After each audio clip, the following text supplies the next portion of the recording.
Hi, my name is Bob Brennaman. I'm a realtor here in Charleston, South Carolina.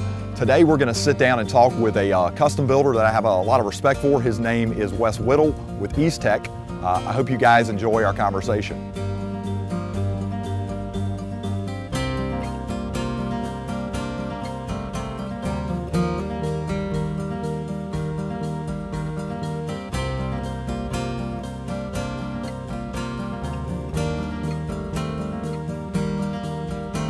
One of the top questions that buyers are always, asking me is, what is it going to cost dollar per square foot? Explain to me, how that number is so hard to ballpark, and just give me some thoughts on, the cost question in building. Yeah, dollar per square foot is definitely what the industry uses, and we're forced to use it as builders when we're talking to customers. But I always remind customers that price per square foot depends on not only what you're building, but what your square footage is, because there's a lot of things that go into a home that are not square foot driven. And a lot of times I use a driveway for an example. If you have a building lot and you have a driveway that's $10,000, if you're building a 2,000 square foot house, that's $5 a square foot. If it's a 5,000 square foot house, it's $2 a square foot. And the driveway doesn't know how big the house is that it's going to. And there's a lot of things. I would say 40% of the house is not square foot driven.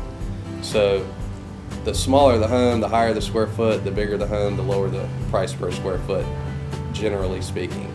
But the industry does use that as a standard, and you can normally, if you're dealing with a builder that builds in a neighborhood a lot, they should be able to give you a general idea, but it's definitely not an exact science. Are there some things that people can do when they're looking at building costs that they can do to help cut down on, their overall outlay to build a house? Or the things that can be done in that? Yeah, I tell people always start with creating an estimate or a budget based on what's comparable to the neighborhood.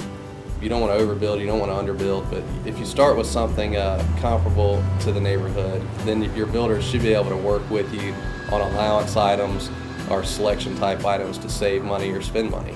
I tell people you can $500 a house to death. You can go in either direction. And $500 doesn't seem like a lot of savings to people on one item, but we do it all the time with our clients, and it adds up to a lot of money when you get to the end. You and I were talking before we went on camera about dealing with buyers who are not, here locally. Mm-hmm. Again, one of the concerns that people voice to me is, if we're not here, Bob, how do we oversee a project? How do you help people build remotely? Well, we ended up having probably 50% of our clients were out of town. Some of the clients never even came to the home during construction.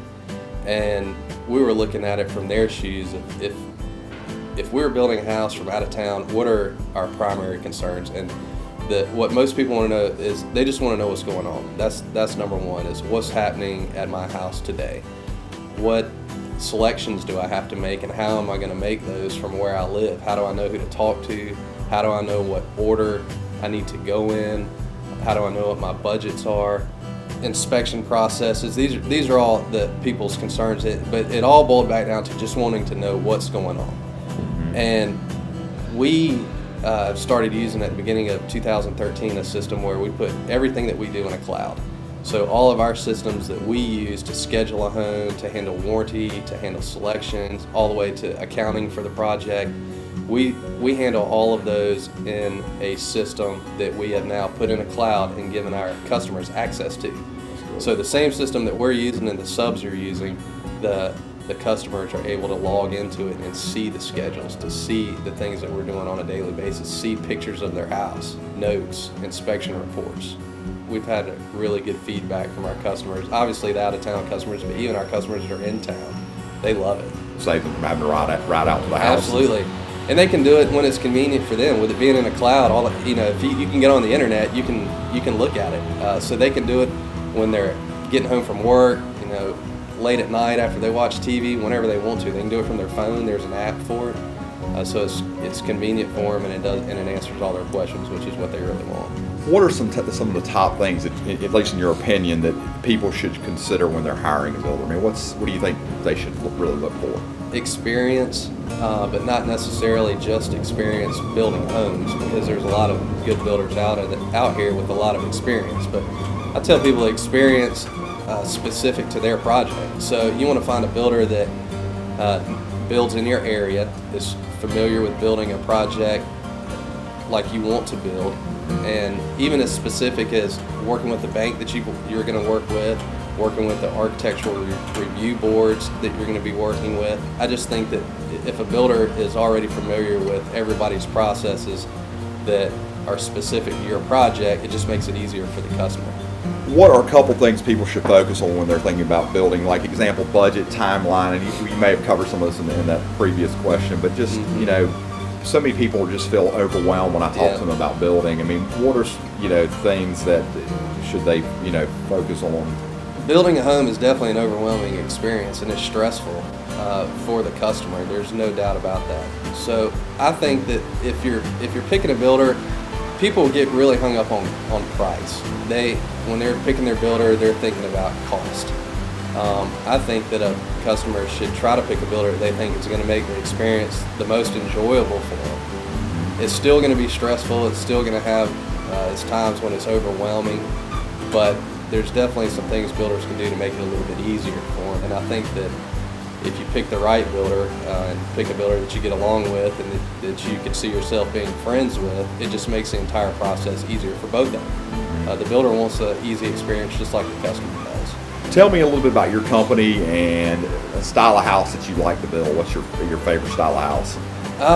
I can't say that I have a favorite. I think that I've been building for 12 years, and I was telling you before, my primary business is building for people. I'm not a spec builder, and I do that because I enjoy working with different people and building different homes. After 12 years, I feel like I've worked with a lot of different styles of taste, a lot of different needs that people want, a lot of different budgets, and I think I enjoy really building every kind of house and just seeing what different clients bring to the table and what they want.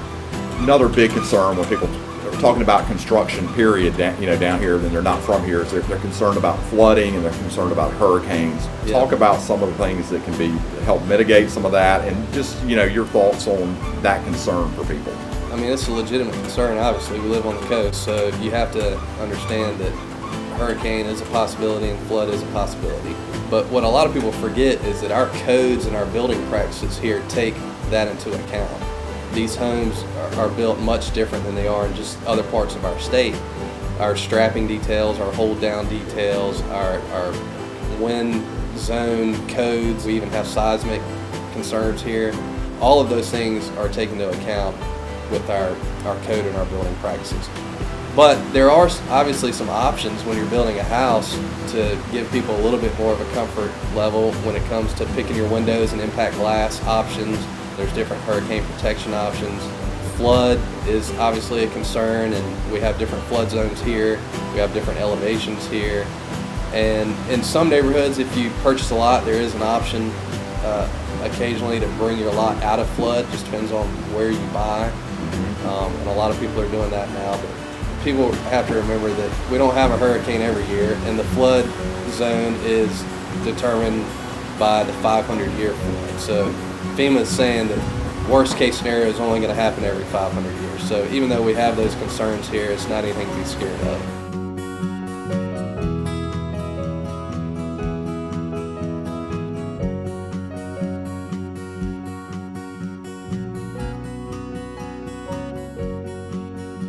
I hope you guys enjoyed our conversation today with Wes. If you have any questions about real estate, construction, anything related to Charleston, South Carolina, please feel free to give me, Bob Brennaman, a call at the Brennaman Group, 843-345-6074, or you can contact Wes Whittle at Eastech directly. Thank you.